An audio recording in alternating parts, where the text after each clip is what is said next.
ევროკომისია თრიალეთს მხარს უჭერს. ტელერადიო კომპანია თრიალეთმა ევროკომისიიდან ოფიციალური წერილი მიიღო. დოკუმენტი, რომელიც კიდევ ერთხელ ადასტურებს საქართველოში მედიის თავისუფლების წინაშე არსებულ სერიოზულ გამოწვევებს. ევროკომისია პირდაპირ მიუთითებს საქართველოში დამოუკიდებელი მედია განიცდის მზარდ ზეწოლას.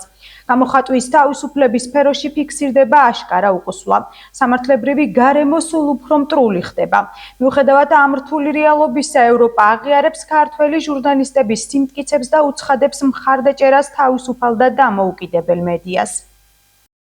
გამოხატვის თავისუფლება და მედიის პლურალიზმი ნებისმიერი დემოკრატიული საზოგადოების საფუძველია. განსაკუთრებით იმ ქვეყნისთვის, რომელიც აცხადებს, რომ ევროპულ კავშირში გაწევრიანებას ისწრაფვის. ევროკავშირმა მკაცრად დაგმო საქართველოს ხელისუფლების მიერ დამოუკიდებელი მედიის წინააღმდეგ გადადგმული ნაბიჯები. რაც ეწინააღმდეგება როგორც საქართველოს საერთაშორისო ვალდებულებებს, ასევე საქართველოს მოსახლეობის ევროპულ მისწრაფებებს. საქართველოს შესახებ 2024 და 2025 წლების გაფართოების ანგარიშებში ევროკომისიამ აღნიშნა უკუსვლა გამოხატვის თავისუფლების სფეროში. დამოუკიდებელი მედია აწყდება მზარდ ზეწოლას, მცირდება მისი რესურსები და სამართლებრივი გარემო სულ უფრო მტრული ხდება. ამ რთული გარემოს მიუხედავად ქართველმა ჟურნალისტებმა გამოავლინეს გამორჩეული გამძლეობა და ურყევი ერთგულება საზოგადოებრივი ინტერესის მიმართ. ევროკომისია გააგრძელებს საქართველოში პლურალისტური მედია გარემოს მხარდაჭერას. პატივისცემით დევიდ კალენი.